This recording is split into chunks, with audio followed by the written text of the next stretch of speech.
Fathers are supposed to protect. That's the story Alara Voss grew up hearing, whispered in cautionary tones, passed down like a law of nature. That a man's authority exists to shield. That his power is meant to keep danger out, not invite it in. Alara never questioned it.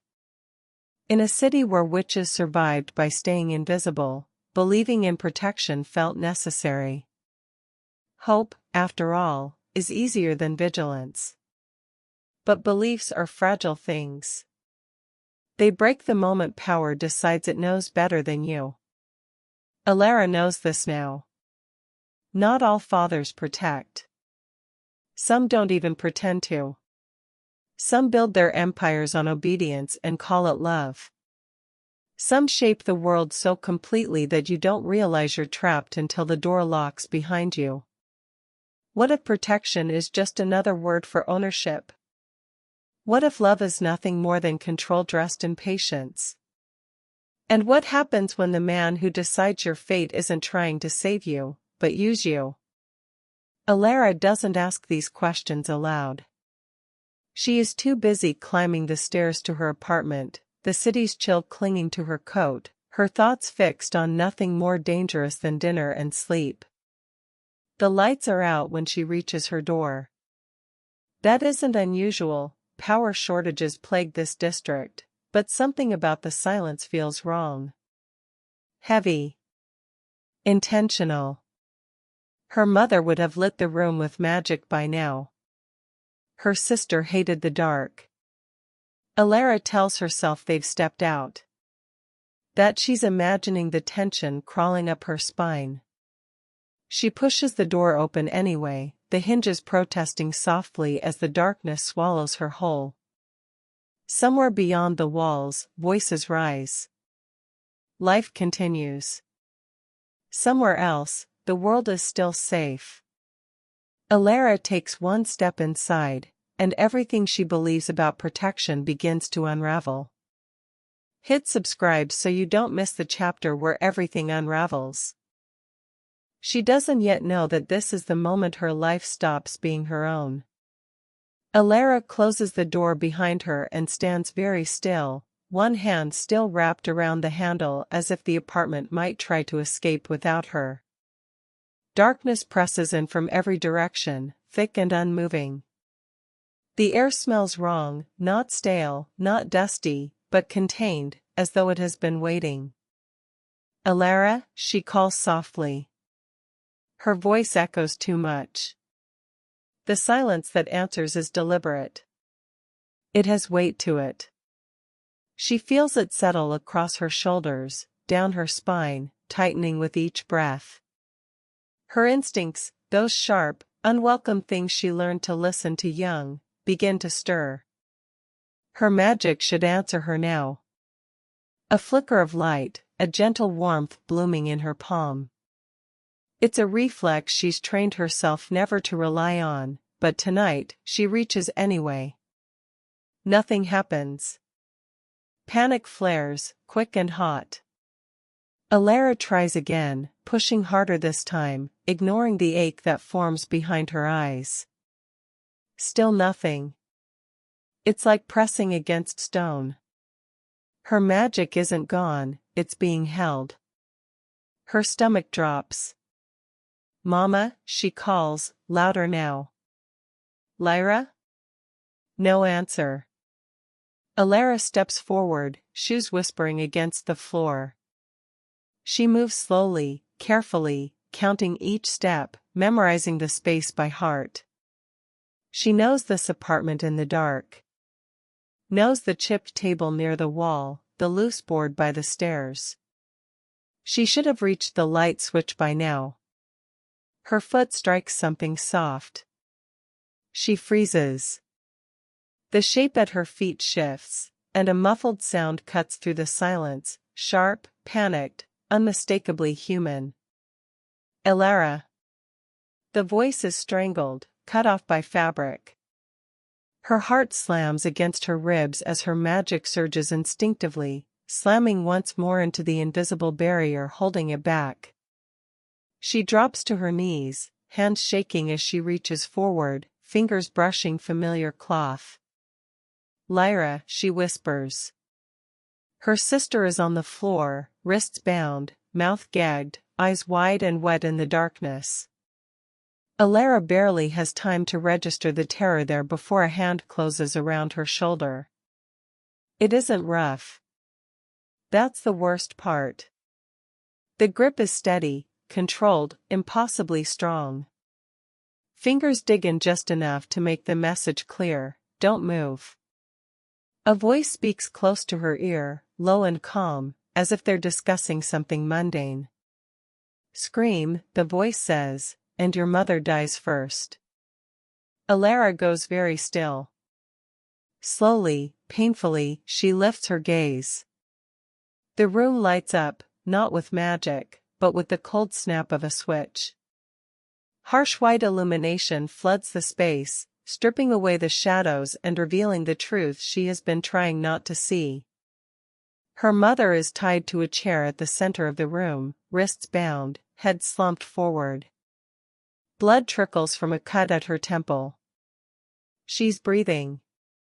Barely. 3 shifters stand around her like statues. And behind Alara, the man holding her shoulder smiles. He is younger than she expects. Dark hair pulled back neatly, posture relaxed, eyes sharp with interest rather than rage.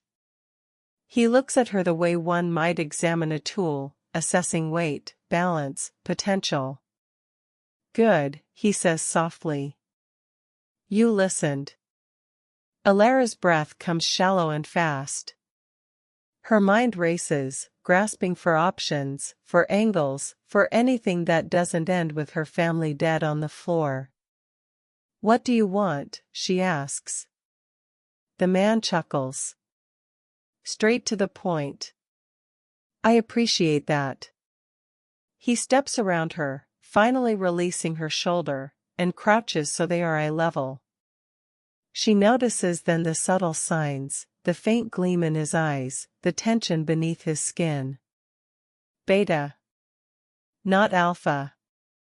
But ambitious enough to matter. "My name is Cale Draven," he says.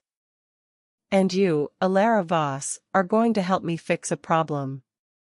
Her pulse roars in her ears. "I don't know anything." "You know exactly what I need," Cale replies pleasantly. "You just haven't been told yet." He stands and gestures lazily toward her mother, toward Lyra.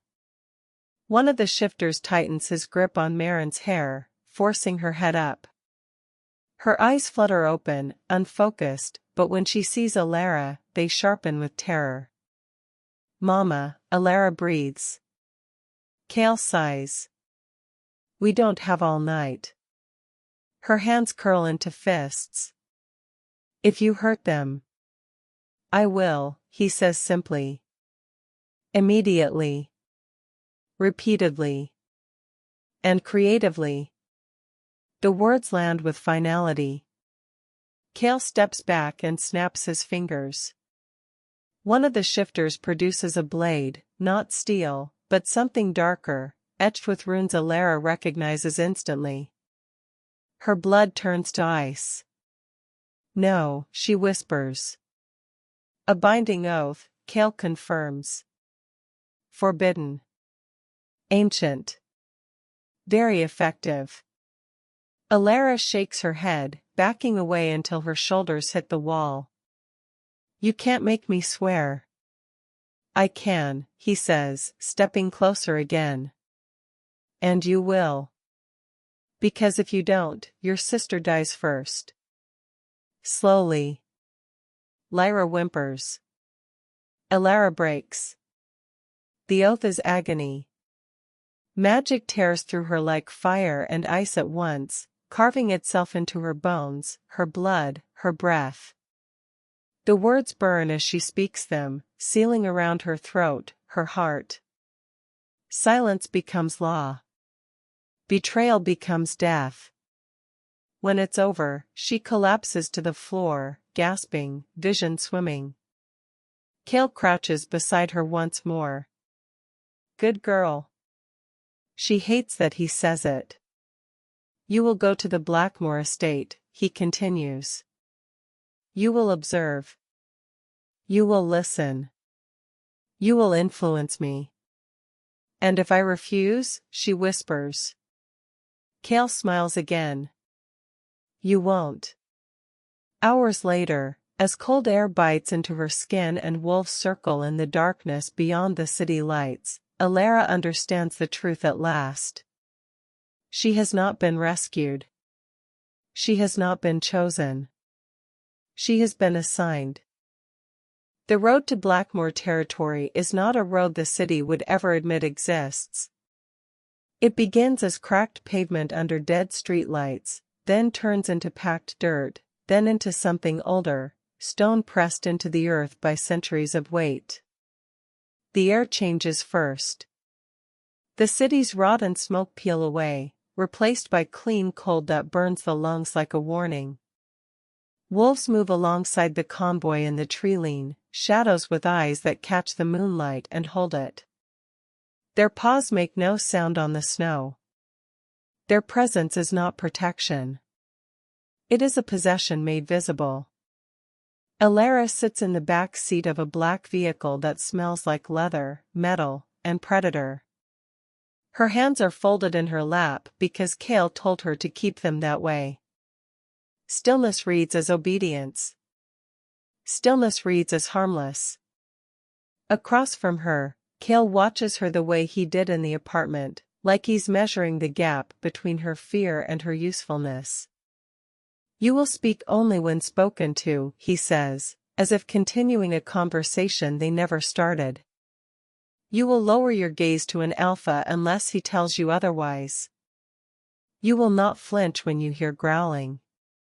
Do you understand? Alara keeps her eyes on the floor. The oath tightens in her chest as she answers. Yes. And you are wolfless, Cale continues. No scent of a pack. No claim. A stray who survived rogue attacks and has nowhere else to go.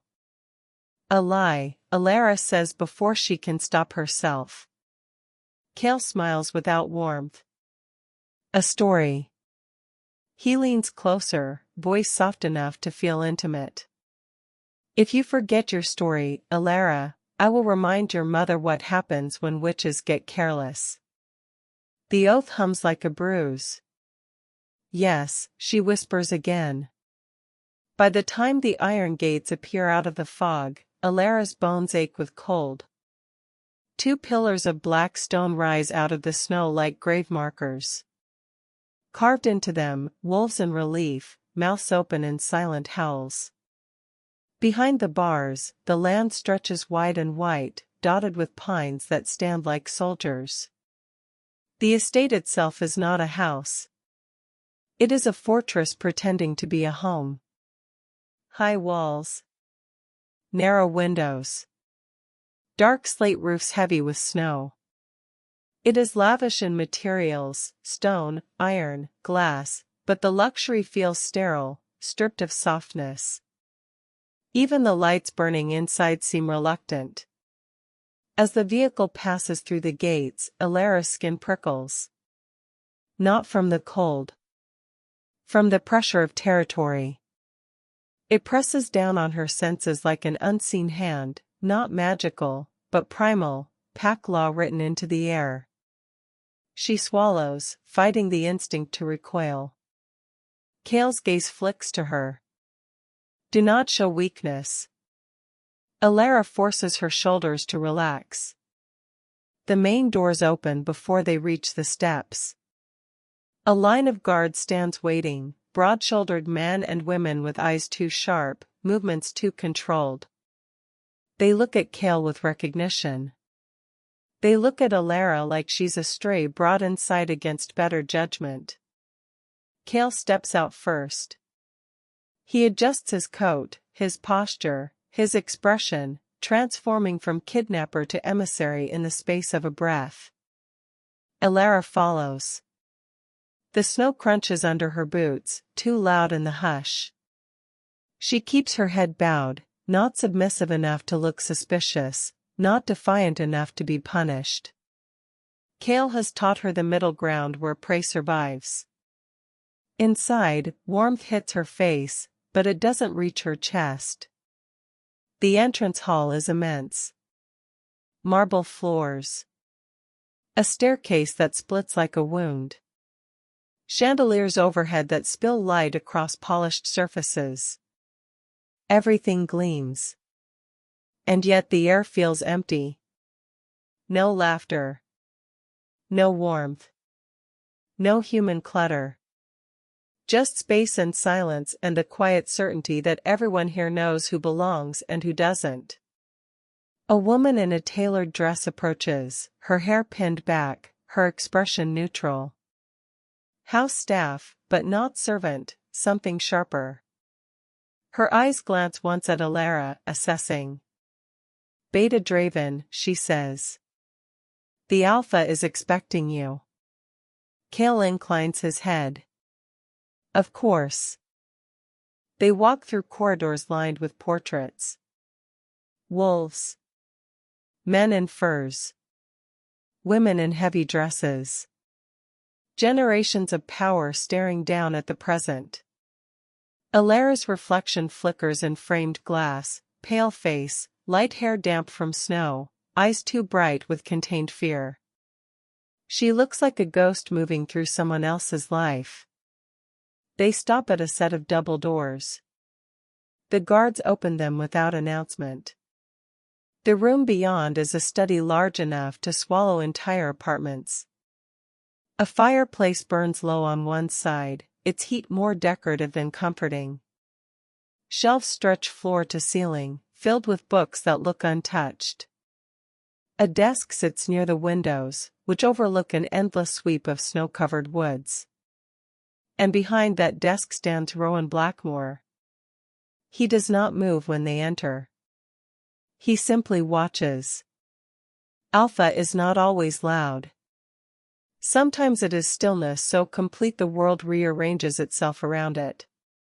Rowan's hair is dark with threads of silver. His face is carved rather than soft, sharp cheekbones, strong jaw, eyes the color of storm clouds over ice. He wears no crown, no ceremonial cloak. Only a dark coat lined with fur and a simple shirt beneath. Nothing ornamental. Nothing unnecessary.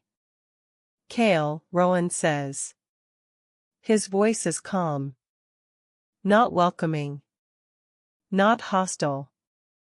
Simply acknowledging reality. My Alpha, Kale replies, dipping his head. Respectful. Practiced. Rowan's gaze slides past him, to Alara.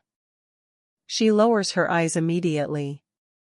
The instinct is automatic. Her pulse beats in her throat. Who is this? Rowan asks. Kale gestures toward her as if presenting a package. A survivor. Found near the outer boundary. Wolfless. No pack scent. No claim. I thought she might be of use. Alara hates him for how smoothly the lie sits on his tongue.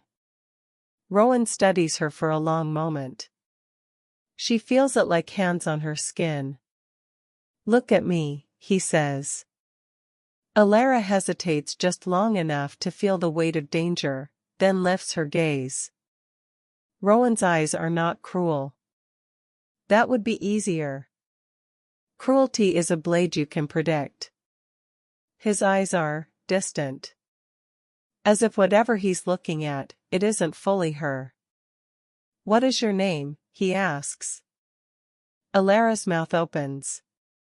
The oath squeezes tighter, warning her against truth. She swallows and offers the lie Kale built for her. Alara, she says.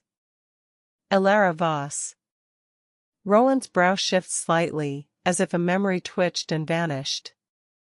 And you have no pack? No, she answers. Kale's gaze flicks to her sharply, a silent careful. She keeps her face blank. Rowan walks toward her, footsteps quiet on stone. When he stops, he is close enough that Alara can smell him: snow, cedar, and something deeper, older. Alpha scent. Territory. Possession. He tilts his head slightly. You don't smell like a rogue. Alara's stomach knots. Cale speaks quickly. She was sheltered. Hidden. Her pack was destroyed long ago. Rowan's eyes remain on Alara. By whom? Alara's mind scrambles. The story Cale fed her has edges but no details. She chooses the safest answer. I don't know, she whispers. I was young. Rowan's gaze holds hers a second longer, then slides away, as if deciding she isn't worth the effort of pressing further. He turns back toward Cale. You brought me astray, Rowan says, flat. I brought you a tool, Cale replies carefully, testing. Someone who can move quietly. Someone grateful. Rowan's mouth tightens. Gratitude doesn't last. Cale pauses. Perhaps something else will. Rowan's eyes sharpen briefly at that. Not anger, interest, like a predator noticing motion. He looks at Alara again. Can you read? Right? Yes. Any skills? Alara's throat tightens. Magic is forbidden. Witches are hunted. Skills can be leverage or liability. She thinks of the piano in the old community center. Of the way her mother used to hum while she practiced, as if sound could build a world safer than the one they lived in. I can play, she says quietly. Piano. Cale's head snaps slightly toward her, surprise disguised as irritation. He didn't know that. Rowan stills. It's subtle, almost invisible. But something in the air shifts, as if the room inhaled. Play, Rowan says after a moment. Alara blinks. My alpha. Now, Rowan repeats. A servant appears as if summoned by the command alone and gestures toward the far side of the room. Alara turns, and sees it. A grand piano, black and polished, sitting in the shadows like a sleeping beast. Her hands tremble as she approaches. Not fear of the instrument. Fear of what it might reveal in her. Fear of what it might awaken in him. She sits on the bench. The keys are cold under her fingers. She takes a breath, steadying herself the way she used to before performances, shoulders down, chest open, let the sound do the speaking. Alara begins to play. At first, it's simple, notes placed carefully, quietly, like footsteps on thin ice. Then the melody unfolds, slow and aching. Something old. Something mournful. The kind of music that doesn't demand attention, but steals it anyway. The room changes as the sound fills it. Even the guards shift, uncertain. Cale's expression tightens, as if he dislikes anything he can't control. Rowan doesn't move. He stands by the window, watching the snow drift past the glass. But his hands, Alara notices, curl slowly into fists. When she reaches the final phrase, her fingers linger on the keys, letting the last note fade into the air like breath. Silence returns. Rowan turns. For the first time, Alara sees something flicker across his face, so quick it almost doesn't exist. Grief. Not soft grief. Not tears. But the kind that hardens inside a person until it becomes part of their skeleton. What is that piece? He asks. Alara swallows. Don't know its name. My mother taught it to me. Rowan's gaze fixes on her again. Your mother. Alara's chest tightens at the word. Cale's leash pulls invisibly. Yes, she manages. Rowan's eyes lower briefly, as if the name of a dead thing passed through his mind. Then he looks away. You will stay, he says. Cale's posture loosens slightly, victory. Rowan continues, voice like stone. You will be housed. Federal watched. You will not leave the grounds without permission. You will follow pack law while you are here. Alara nods, careful. Rowan turns to Cale. Why bring her to me? Cale's smile returns, controlled. Because you value loyalty. And she has nowhere else to place hers. Rowan's eyes narrow. Loyalty is earned. Not scavenged. He turns away as if the conversation is over. See that she's settled. A guard steps forward. Alara stands from the piano bench slowly, as if sudden movements might snap the fragile thread keeping her alive. As she follows the guard out, she feels Rowan's gaze on her back. Not hungry. Not possessive. Something worse. As if she reminds him of something he lost, and resents the reminder. Alara is given a room on the east wing, far enough from the Alpha's private quarters that the air feels lighter, but close enough that she never forgets where she is. The bed is enormous, dressed in linen the color of snow.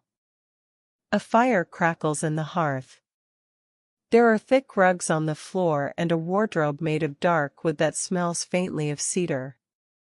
Luxury arranged like an apology. And still, the first thing Alara notices is what's missing. No personal clutter. No framed laughter. No small messes that suggest someone lives here with their heart exposed. The estate is immaculate in the way mausoleums are. A maid brings hot water and towels without meeting Alara's eyes. Another leaves a tray of food, bread, broth, and roasted meat, then exits as if afraid to be caught too close to a stray. When the door shuts, Alara sits on the edge of the bed and stares at her hands. They are steady now. That is the problem. Fear had been loud on the road. Here, it is quieter, compressed into something denser. A survival instinct that doesn't scream anymore. It simply calculates. Observe. Influence. Never provoke suspicion. Cale's mission repeats in her skull like a prayer she didn't choose. As if summoned by the thought, a soft knock comes at the door. Alara's breath catches. For a moment, she imagines it's her mother on the other side. Her sister. That the nightmare has rewound and given her one chance to stop it. Then the knock comes again, controlled, patient. Alara rises and opens the door. Cale stands in the corridor, coat removed, shirt sleeves rolled neatly to his forearms as if he's in his own home. Two guards linger behind him at a polite distance, pretending not to listen. Cale steps past Alara without waiting for invitation. He scans the room, assessing it like he's checking the quality of a cage. Comfortable? He asks. Alara doesn't answer. Cale turns to her, eyes sharpening. You played a piece you didn't tell me you could play. It came to me, Alara says carefully. It was the only thing I could offer that wouldn't. Don't justify yourself. His voice stays calm, but his gaze cuts. You are here to be forgettable. Useful. Quiet. Alara swallows. Rowan asked. And you complied. Cale's mouth tilts. Good. But understand me, anything that makes you noticeable makes you dangerous. And I don't tolerate dangerous assets. Asset. Not person. He steps closer until the scent of him fills her lungs, wolf, smoke, and cold satisfaction. Alara keeps her expression blank, though the oath twists tighter at her throat, as if reminding her that even defiance in her mind can be punished if it reaches her lips. Cale lowers his voice. You will not attempt to bond with him. You will not attempt to seduce him. That is not your role. Alara's eyes flick up before she can stop them. Then what am I supposed to be? Cale smiles as if she's asked something charmingly naive. A mirror. He lifts a hand and brushes a strand of hair behind her ear. The gesture is intimate, ownership disguised as tenderness. Alara doesn't flinch. She refuses to give him that. You will sit near him, Cale continues. You will listen when he speaks. You will ask questions that make him feel wise. You will notice what irritates him, what softens him, what makes him hesitate. Alara's nails bite into her palm. Why? Cale's eyes gleam. Because even alphas hesitate. And hesitation is where kingdoms crack. He turns slightly, glancing down the corridor as if making sure no one is too close. Your target isn't Rowan, he says. Not directly. Alara's stomach tightens. Then who? For the first time since her abduction, Cale's mask slips just enough for something uglier to show through. Not rage. Not cruelty. Resentment. Lucien Blackmore, he says. The name lands like a stone dropped into still water. Alara has heard it before, whispered in the city like a myth. Rowan's son. The heir no one speaks of. A shadow that hangs over the pack's future. Cale leans in. The Alpha's blood. His legacy. The thing he can't control no matter how hard he tries. Alara's throat goes dry. What do you want me to do to him? Cale's smile returns, smooth and practiced. Nothing obvious. Nothing fast. You will simply exist in the right places. Say the right things. Tilt the board, one piece at a time. He steps back, folding his hands behind his back like a man offering guidance rather than issuing threats. Rowan doubts his son, Cale says. He always has. You will feed that doubt. You will turn it into certainty. Alara feels her pulse thudding in her ears. And if I don't? Cale's gaze cools. Then your sister stops breathing. And your mother learns what it feels like to beg with broken hands. The oath hums in agreement, tightening until it hurts. Yes, Alara whispers.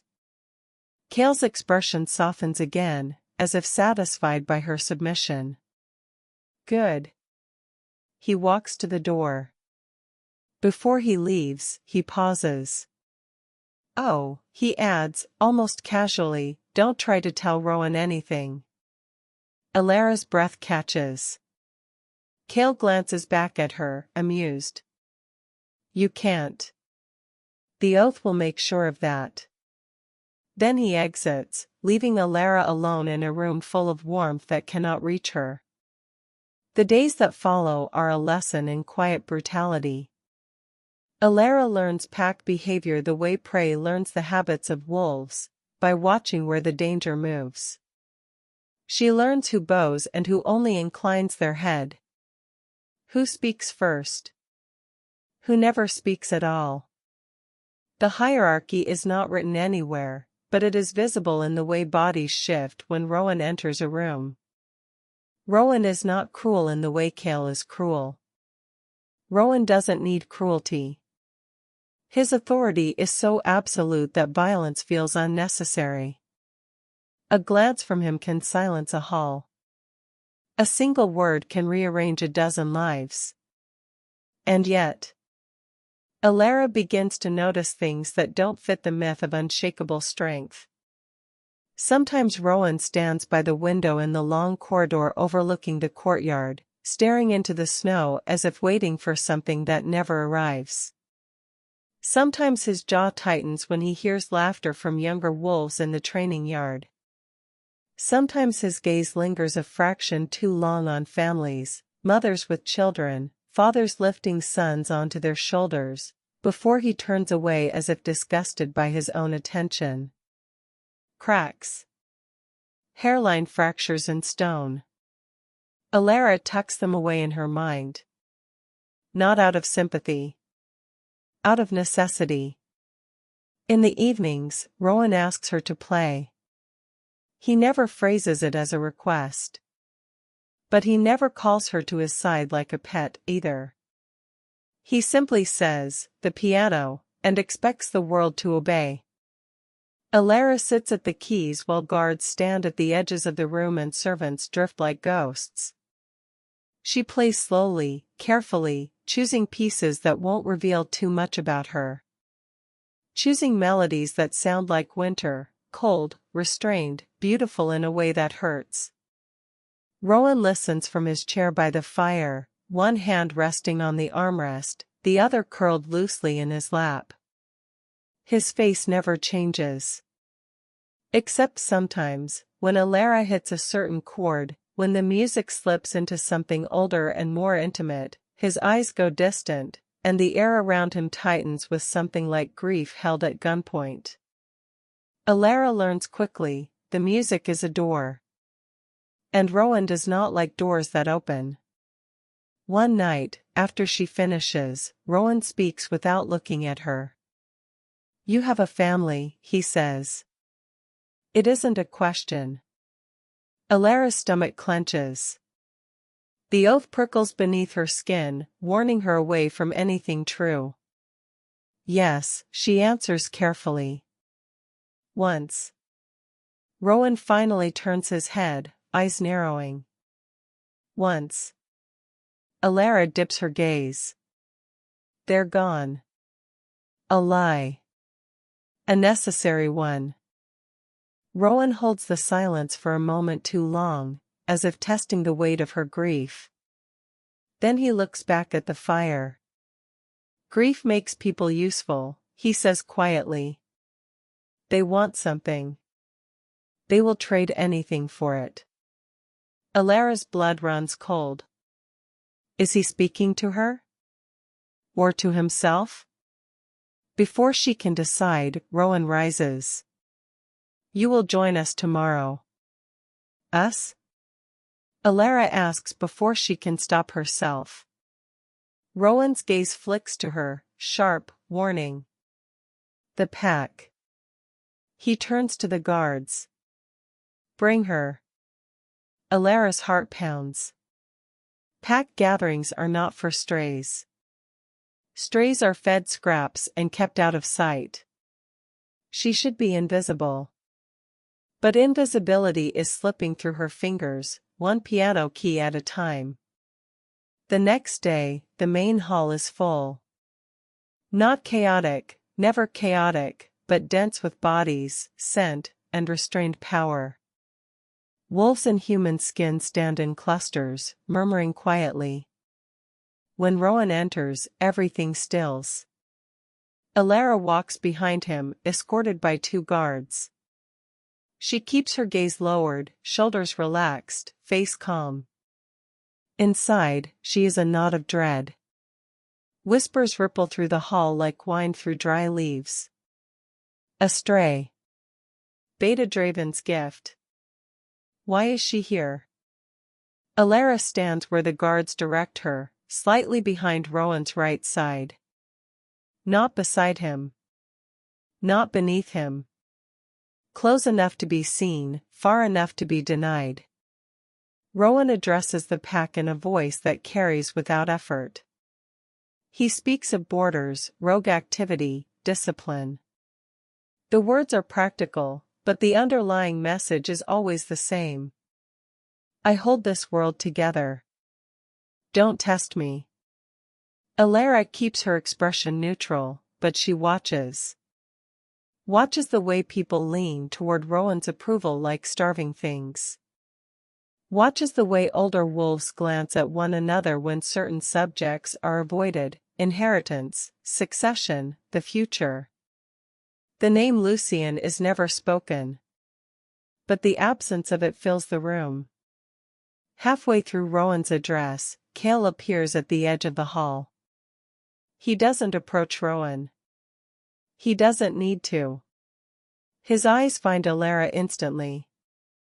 A silent reminder. Work. Rowan finishes. The pack bows their heads. The tension loosens by degrees. Then Rowan lifts a hand. The room stills again. Alara feels it before she understands it, something decisive settling into place. I have an announcement, Rowan says. Cale's posture tightens. Alara's pulse stutters. Rowan turns slightly, looking at Alara as if she is an object being positioned. This woman will remain within my household, Rowan says.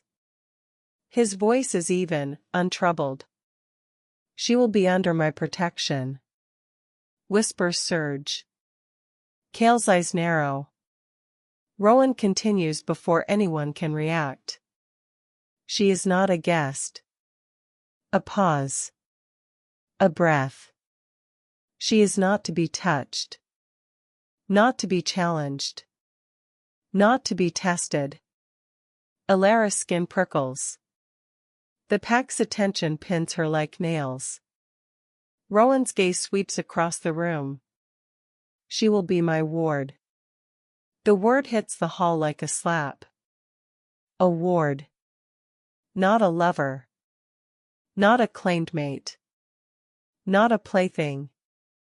A public declaration of responsibility. Shock ripples outward. Some wolves look confused. Others look offended. A few look relieved, as if a worse outcome has been avoided. Cale, at the edge of the hall, goes very still. His face doesn't change, but Alara sees the fury in his eyes. It burns behind the calm like a fire trapped under ice. Rowan's voice remains controlled. She will be treated accordingly. Alara stands frozen. Her mind scrambles. This wasn't the plan. Cale didn't bring her here to be adopted like a stray dog. And Rowan, who speaks of grief making people useful, has just placed her under his protection in front of everyone. Protection. The word tastes bitter. Rowan turns away as if the matter is settled. Wolves bow again, more stiffly this time. Conversations begin in hushed bursts, controlled but frantic. Alara feels Cale's gaze on her like a blade. When the hall begins to disperse, Cale approaches at last. He stops beside her, close enough that no one else can hear. What did you do? He murmurs. Alara keeps her face calm. Nothing. Cale's smile is polite. Don't lie to me. I didn't, Alara says, voice steady despite the oath's pulse. He decided. Cale's eyes glitter. Then you'd better adapt. Because now you're visible. He leans closer. And visible things break. Before Alara can answer, the hall doors open with a gust of cold air. A figure steps inside. The conversations die instantly, not out of respect, but out of instinct. Alara turns her head. Lucian Blackmore is not what she expects. He is younger than Rowan by decades, but the resemblance is undeniable, same sharp bone structure, same predatory stillness beneath the skin. His hair is dark, his jaw shadowed with stubble, his posture loose in the way of someone who refuses to appear controlled by anyone. His eyes are the most dangerous part. Not because they glow or shift or threaten. Because they look awake. They sweep the hall with quick assessment, guards, elders, Kale. His gaze lands on Rowan, and something hardens in his expression. No warmth. No reverence. Only old resentment given a human face. Rowan doesn't move. "You're late," he says. Lucien's mouth tilts slightly. "I wasn't invited." The tension between them is immediate, visible. It wraps the hall in a tight wire. Rowan's voice stays calm. "This is your home." Lucien's eyes sharpen. "Is it?" A few wolves shift uncomfortably. No one interrupts. No one breathes too loudly. Then Lucien's gaze slides, almost lazily, toward Alara. It is not the gaze of a wolf noticing prey. It is the gaze of a knife testing a seam. He studies her face, her posture, the careful blankness she's wearing like armor. His eyes flick to Kale's position near her. Flick to Rowan's subtle angle of protection. And Lucien smiles. Not kindly. "Interesting," he says. Alara keeps her expression neutral, but something inside her tightens. Because his interest doesn't feel like curiosity. It feels like recognition. Rowan's voice cuts in, warning. "Lucien." Lucien doesn't look away from Alara. "You didn't tell me we were collecting strays now." The insult is casual. Effortless. Alara's fingers curl slightly at her sides. She doesn't react beyond that. Reacting is what gets you killed. Rowan's eyes darken. "Watch your tongue." Lucien finally turns his gaze to Rowan, but the tension doesn't ease. "Or what? You'll disown me again?" The hall becomes a tomb. Rowan's jaw clenches. "Leave." Lucien's eyes flick back to Alara one more time. This time, the smile fades, replaced by something colder. Calculation. He takes a step closer, stopping just far enough away to avoid openly defying Rowan's earlier command. His voice lowers, still audible, but intimate enough to feel like a private threat. "You don't smell right," he says. Alara's breath catches. Lucien's eyes narrow slightly. "You're either terrified, or lying." He leans in just a fraction, as if savoring the moment he unsettles her. "Which one is it?" Alara lifts her chin. Meets his gaze. "Does it matter?" she asks softly. Lucien holds her eyes. Then he smiles again, smaller, sharper. "It will," he says.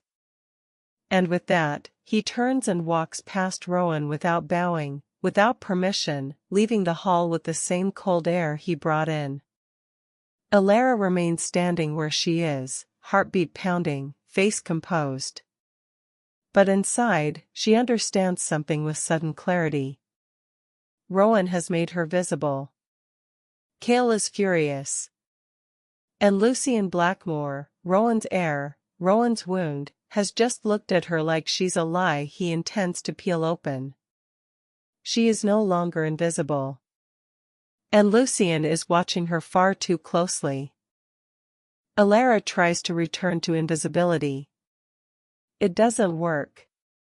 After Lucien's arrival, the estate feels different, like the walls have learned a new kind of tension. Servants move faster. Guards speak less. Even the wolves outside keep closer to the path, their eyes tracking every window as if expecting something to break through. And Lucien moves through it all like a spark thrown into dry hay. He doesn't approach Alara directly the next morning. That would be too simple. Instead, he appears where she is already standing, as if he's always been there and she's the one intruding. In the corridor outside the music room, he leans against the wall with his arms folded, watching her walk toward the door as if she's part of his morning entertainment. Alara Voss, he says softly, tasting the name like it might be counterfeit. Alara stops. She keeps her posture neutral, her expression calm, her breathing even. The ward of an alpha does not jump when spoken to. Yes? Lucien's gaze flicks over her hair, hands, throat, then returns to her eyes. You've settled in quickly for a stray. Alara tilts her head slightly. Should I be less polite? His mouth twitches. Not quite a smile. You should be less perfect. Alara feels her pulse shift, not faster, sharper. Lucien isn't looking for proof in her words. He's looking for it in the spaces between them. In what she doesn't say. In what she suppresses. She lowers her gaze a fraction, just enough to appear respectful. I'm only trying not to offend anyone. Lucien pushes off the wall and steps closer. He stops at a distance that would be intimate in any other life, but here reads as a challenge. You already have. Alara looks up again. By existing? Lucien leans in slightly, voice quiet. By being here. By being placed. Her stomach tightens. Placed. Like a piece on a board. He circles her slowly, not quite predatory, not quite casual, testing the boundaries of Rowan's command without crossing it. The air shifts around him, heavy with wolf and winter and something restless. You don't have pack scent, he murmurs. Not even the faintest trace. That's rare. Alara's fingers curl at her sides. The oath hums at her throat like a warning bell. Lucien's voice lowers further. And yet you don't smell empty. Alara forces a small, controlled breath. Maybe I bathe more than the wolves you're used to.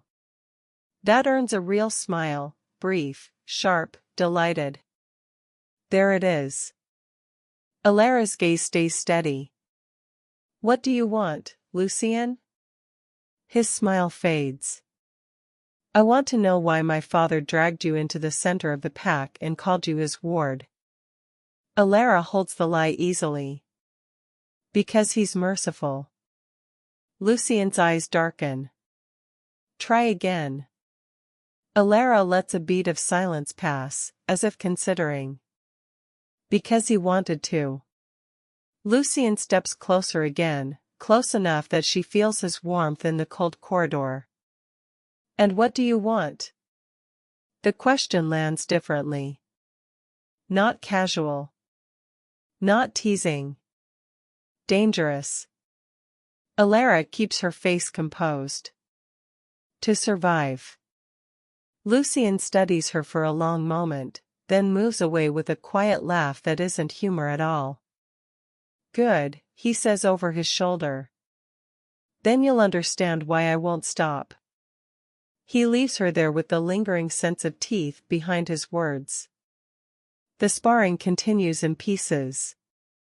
At breakfast, Lucien appears late and sits where he shouldn't, too close to Rowan's right hand, too near Alara's quiet corner. He speaks just enough to pull attention, then stops, as if bored. He watches Alara when she lifts her cup, when she swallows, when she doesn't react to the pack's side glances. In the training yard, he passes behind her without touching, close enough that his scent trails over her shoulder like smoke. She keeps walking. Pretends not to notice the way guards stiffen when he gets near her. At night, after she plays the piano, Lucien stands in the doorway of the music room, shadowed, listening as if the sound is a confession he intends to decode. One evening, as the last note fades, Alara looks up and finds him already watching. Rowan has left the room. The fire burns low. Servants have vanished. Lucian steps inside, hands loose at his sides. You play like someone trying to be forgiven. Alara's throat tightens. I play because your father asks. Lucian stops beside the piano, fingers brushing the polished wood. He doesn't ask. He commands. Alara says nothing. Lucian's gaze locks onto hers. What did Cale Draven bring into this house? The name hits like a slap. Alara's fingers go cold on the keys. The oath constricts, a brutal reminder, silence. Obedience. Death if you break.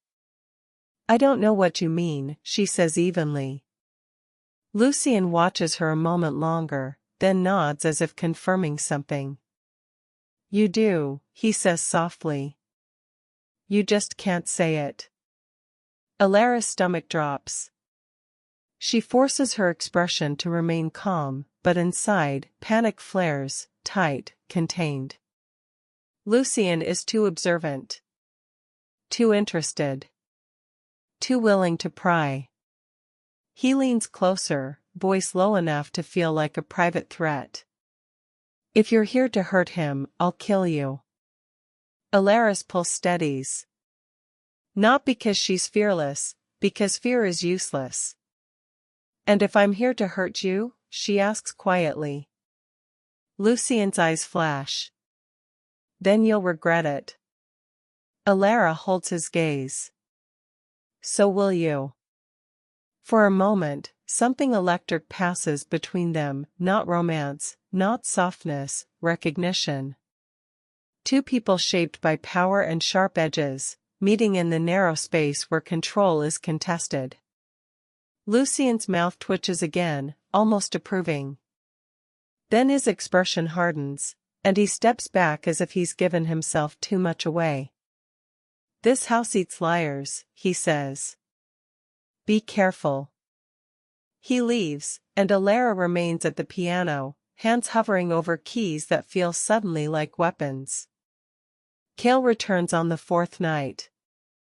Alara is walking back to her room when two guards step into her path and quietly redirect her down a side corridor she hasn't been allowed to use.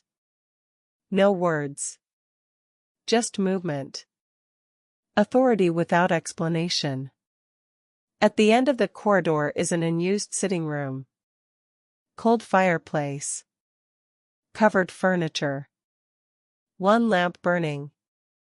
Cale waits inside, seated like he owns the space. He doesn't rise when she enters. You're losing control of your position, he says mildly. Alara stops just inside the doorway, careful not to appear defensive. Rowan declared me his ward. That wasn't my decision. Cale's eyes narrow. Everything becomes your decision when you're the one holding the knife. Alara's throat tightens. I don't have a knife. Cale smiles. Not yet. He stands and walks toward her slowly. My alpha contact says Rowan has been distracted. Softer. More withdrawn. Alara says nothing. Cale's voice sharpens. That's not progress, Alara. That's delay. Her pulse stutters. Lucian is here. Cale's gaze gleams with interest. Yes. I heard. Alara forces herself to speak carefully. He's suspicious. Cale steps closer, invading her air. Then make him look worse. Alara's stomach twists. How? Cale's smile turns thin. You're clever. Find a way. He reaches into his pocket and withdraws a small object, cloth wrapped around something. He holds it out. Alara doesn't take it. Cale's eyes cool. Do you know what that is? Alara's voice is barely audible. A message. Cale nods. From your family. The room tilts. Alara's hand moves on instinct, snatching the cloth. Her fingers tremble as she unwraps it. A ribbon. Lyra's ribbon, faded blue, frayed at the edge. The one her sister wore when she was nervous. Alara's breath catches. The oath hums, hungry. Cale watches her reaction like he's savoring it. They're alive, he says softly. For now. Alara swallows hard. What did you do to them? Nothing you didn't force me to do, Cale replies smoothly. I'm patient, Alara. But patience is not endless. He leans closer, voice dropping into something almost gentle. I need results. Rowan must doubt his son. Publicly. Irrevocably. Alara's eyes burn. She forces the tears back, not because she won't cry, but because she won't cry for him. Cale's gaze flicks to her throat. And you will not allow Lucian to sniff too close to the truth. Alara's chest tightens. He's already. Cale's hand snaps out, gripping her chin. Not hard enough to bruise. Hard enough to remind her who holds her leash. Then steer him, Cale whispers. Into anger. Into mistakes. Into anything that ruins him in Rowan's eyes. Alara's breath shakes. If I push too hard, you'll be replaced, Cale says simply. And your family will stop being useful. The words land with quiet finality. Cale releases her chin and steps back, as if satisfied. You're running out of time, he adds. So choose what you are, Alara. His eyes gleam. A pawn, or a player. Then he turns and leaves, taking the guards with him, the room falling back into silence as if it never held anything but cold air and threats. Alara stands alone, ribbon clenched in her fist until the fabric cuts into her skin. Time is running out. And Lucian Blackmore is already too close. Alara doesn't sleep. She lies on her side in Rowan's immaculate guest room, staring at the faint line of moonlight on the floor, the ribbon clenched in her fist like it can anchor her to something real. Every time her eyes close, she sees Lyra on the apartment floor, gagged, bound, looking at Alara as if she's the only door left open. Cale wants Rowan to doubt his son. Lucian wants Alara's truth. Rowan wants control wrapped in the language of protection. And Alara wants one thing that none of them will offer willingly. Time. The next morning, she finds Lucian in the training yard. Not because she's brave enough to seek him. Because the estate has a way of forcing people into collision. The snow has been trampled into gray slush where wolves have sparred. Breath rises in clouds. Men and women circle in pairs, striking and countering with controlled violence. Lucian stands alone near the fence, shirt damp beneath his coat, knuckles split. He isn't watching the training. He's watching her. Alara keeps her pace steady, eyes forward, as if she doesn't feel his attention like a hand at the back of her neck. She moves toward the side path that leads to the house. Lucian steps into her path. You're avoiding me, he says. Alara stops. I'm avoiding trouble. His mouth tilts. Same thing. Alara lifts her chin slightly. Is this where you threaten me again? Lucian's eyes flick down, briefly, to her throat, then back up. No. He steps closer, lowering his voice. This is where I warn you. Alara's pulse tightens. About what? My father, Lucian says softly. He doesn't bring people in unless he means to keep them. Alara forces a small exhale. He's keeping me as a ward. Lucian's laugh is quiet and sharp. That's what he called it. Alara's fingers curl inside her sleeves. What do you call it? Lucian leans in just enough that the wolves training behind them fade into background noise. A message. Alara holds her face steady. To who? To me, he says, and something ugly flashes in his eyes, old anger held like a blade. To the pack. To anyone who still thinks he can be challenged. Alara doesn't answer. She can't. The oath presses tight in her chest like a fist. Lucian watches her silence and seems to enjoy it less than he expected. You're not stupid, he murmurs. So tell me, are you afraid of him, or are you working for someone else? Alara's breath catches. Her gaze flicks away for half a heartbeat. Lucian's eyes sharpen immediately. There, he says. That.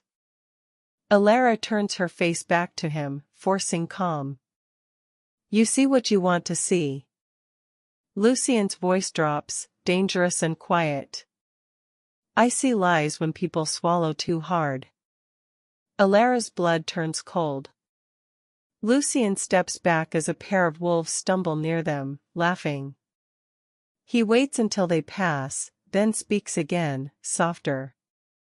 If you're trapped, he says, blink twice.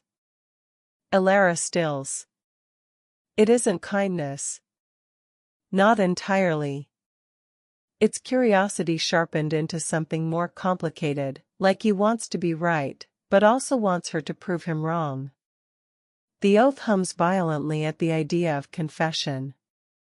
Alara gives him nothing. Lucian's jaw tightens. His gaze flicks to her throat again, lingering. Fine, he says. Keep your secrets.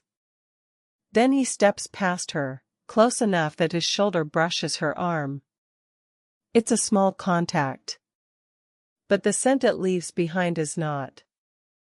Alara feels it a second later, wolf and smoke and something unmistakably male, clinging to her skin like a mark. Her stomach twists. Lucian doesn't look back, only calls over his shoulder, voice casual. Careful, he says. My father hates it when what belongs to him gets touched. Alara's heart slams once, hard. Because she understands immediately. That wasn't an accident. That was Lucian pushing a knife into a family wound and twisting. Rowan discovers it by dinner. The main dining room is long and formal, built for gatherings that don't involve warmth. Rowan sits at the head, silent, composed. Elders sit along the sides. Guards hover near the walls. Cale is not present tonight, off-pack business, he claimed, but Alara can feel his influence anyway, like a shadow leaning over her shoulder. Lucian arrives late. Of course he does. He slides into his seat with lazy confidence, gaze sweeping the table as if he's deciding which rule to break next. When his eyes meet Alara's, he gives her the faintest smile, private, sharp. Alara keeps her gaze lowered. Rowan's eyes lift. He inhales. The room changes instantly. Alpha scent rolls outward, cold, heavy, crushing. Conversations die mid-breath. The elders stiffen. Even Lucian's posture shifts subtly, as if his body reacts to dominance whether he likes it or not. Rowan's gaze locks on Alara. Then, slowly, it drifts to Lucian. What? Rowan says, voice calm in a way that makes it lethal. Is that scent? Alara's stomach drops. Her throat tightens. The oath hums. Lucian leans back, unbothered. Dinner? Rowan's eyes flash. Don't play with me. Lucian's smile widens. I'm not. Rowan stands. The chair legs scrape against the floor like a warning.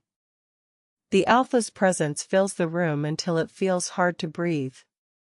Rowan walks toward Alara. Every instinct in Alara screams to shrink, to vanish.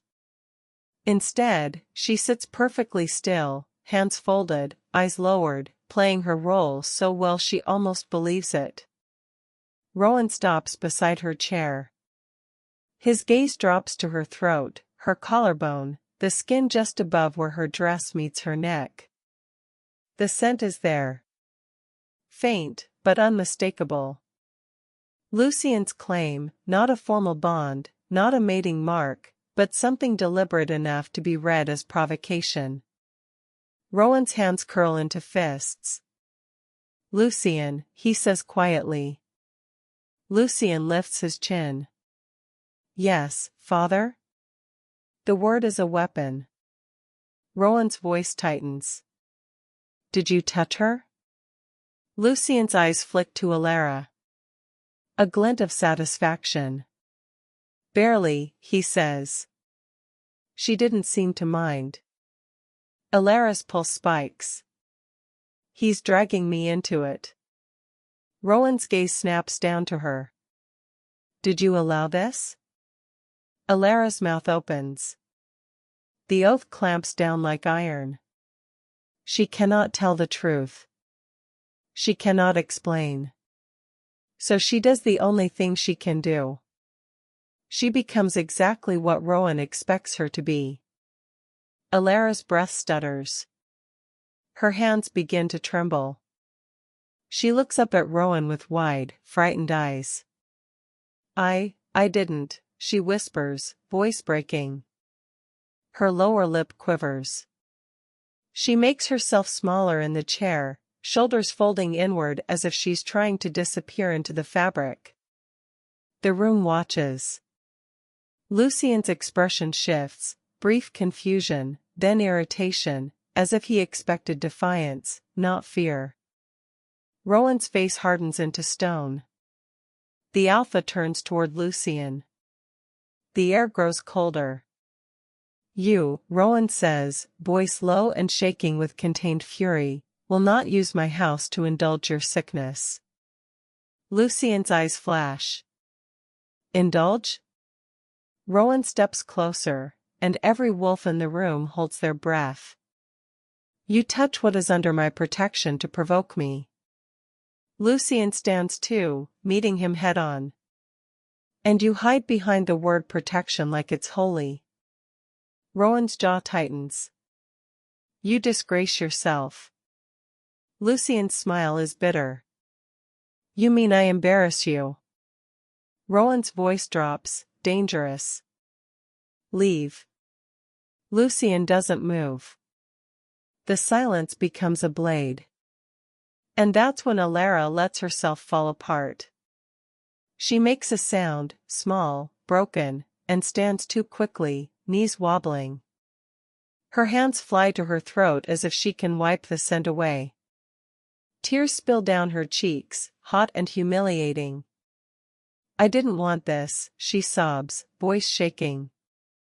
I didn't, please. She staggers, and Rowan catches her instinctively, one arm wrapping around her shoulders to steady her. In that moment, the entire room sees what Rowan wants them to see. A frightened girl harmed by a reckless heir. A ward violated by arrogance. Rowan's arms tighten protectively. Lucian stiffens, eyes locked on Alara's face as if trying to understand what he's seeing. Rowan's voice thunders across the room. You will not touch her again. Lucian's jaw clenches. I barely. Enough.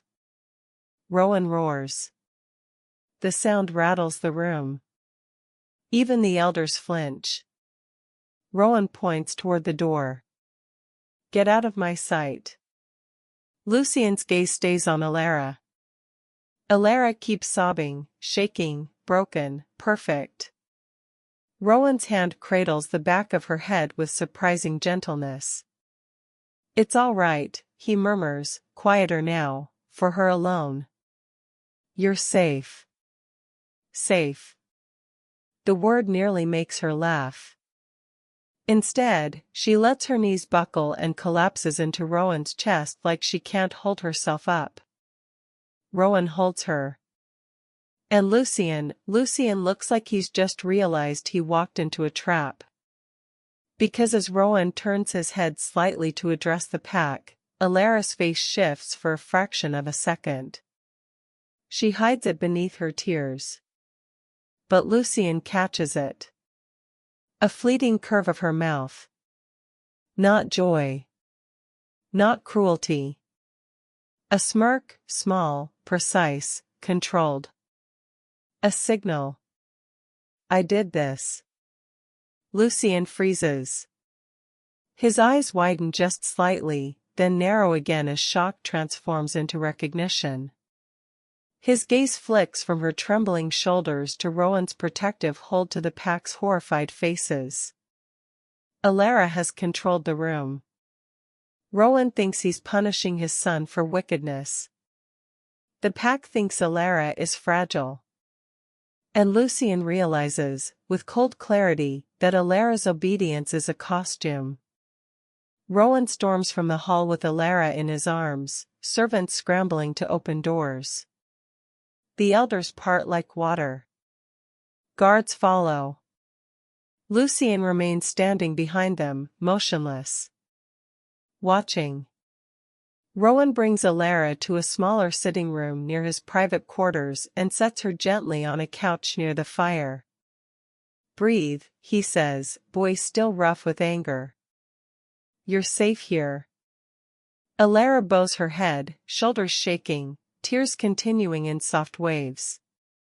She keeps her hands over her face as if ashamed. Rowan paces once. Twice. You did nothing wrong, he says, each word heavy. Nothing. Alara nods, swallowing a sob. Rowan stops in front of her. I won't allow him to harm you. Alara presses her fingers harder against her face to hide the way her expression almost changes. Because Rowan is giving her exactly what she needs. Not love. Not comfort. Trust. Rowan leaves her with a guard and exits, likely to deliver further punishment. The moment the door closes, Alara lets her shoulders sag. The tears stop like a switch turning off. Her breathing steadies. Her face dries.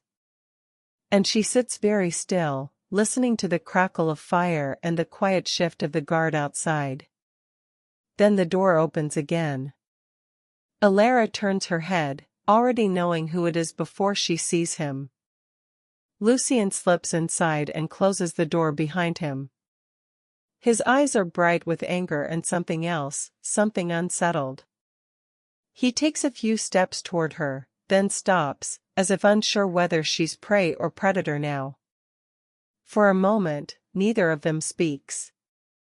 Then Lucien's voice comes out low. You're not scared, he says. Alara tilts her head. Was that a question? Lucien's jaw tightens. That was performance. Alara's mouth curves slightly. And you walked right into it. Lucien's eyes flash. You made my father think I hurt you. Alara's gaze stays calm. You marked me to provoke him. Lucien steps closer, voice sharper. To provoke him. Not to. To make me collateral? Alara finishes softly. How generous. Lucien stops close to her now, looming, trying to reclaim the upper hand with size and presence. His scent fills the room: wolf, heat, storm. "You're playing a dangerous game," he growls. Alara looks up at him, unflinching. "So are you. The difference is you think you're the only one who knows it's a game." Lucien's eyes narrow. "Who are you?" Alara stands slowly. Not in fear, deliberate, measured. She wipes the last trace of wetness from her cheek, then lets her hands fall to her sides. "I'm what your father needed," she says quietly. "Something he could protect." Lucien's expression hardens. "And what do you need?" Alara steps closer, closing the gap he tried to use against her. She speaks low enough that her words feel like a blade slid between ribs. "I need him to trust me," she says. Lucien's eyes widen slightly. "Why?" Alara's throat tightens as the oath pulses, warning. She can't tell him the true reason. So she tells him something true enough to cut.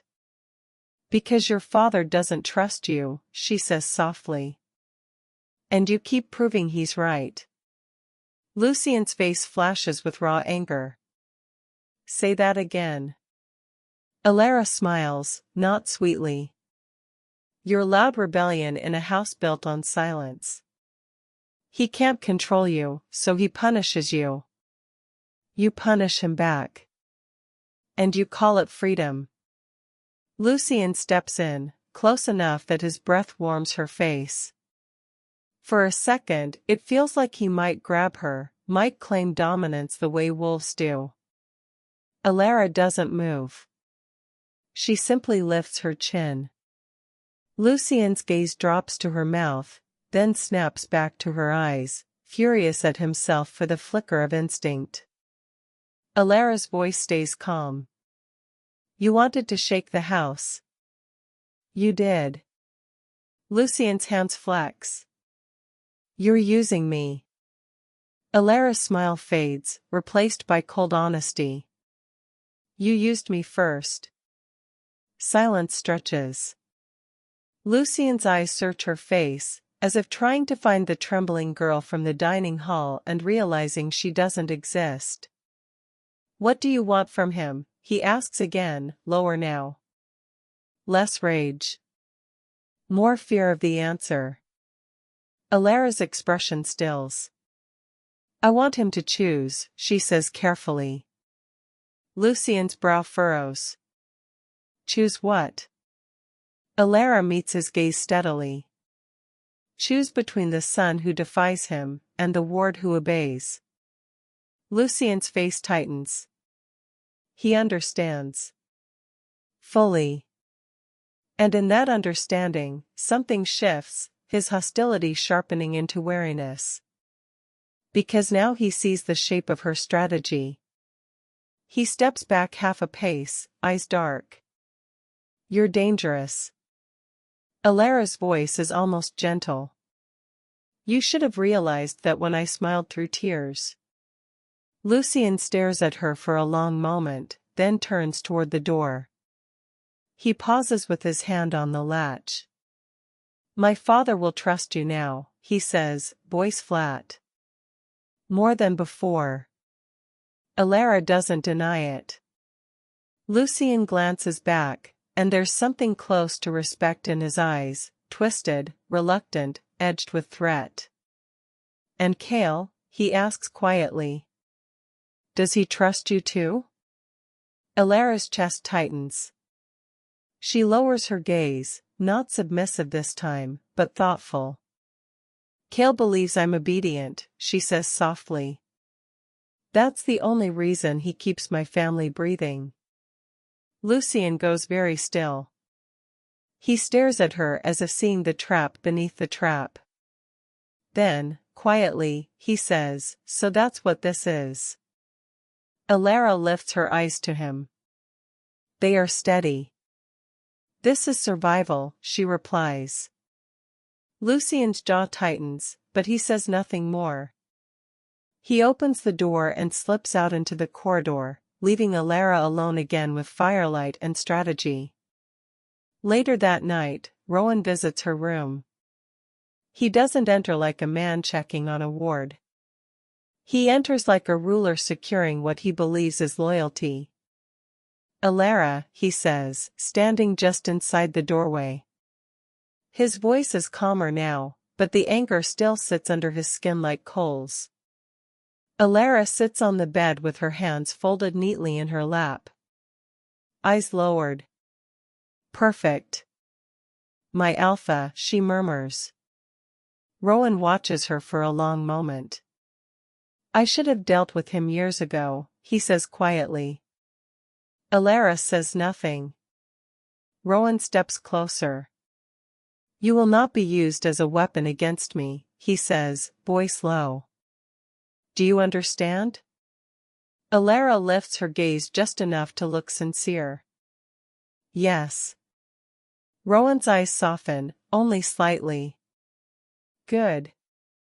He turns to leave, then pauses. "If anyone threatens you," he says, "you come to me." Alara's throat tightens. Because Cale is threatening her. Constantly. Invisibly. And she cannot say it. So she bows her head and whispers, "I will." Rowan exits. The door closes. Alara remains sitting in silence for a long time. Then she reaches into her drawer and pulls out Lyra's ribbon.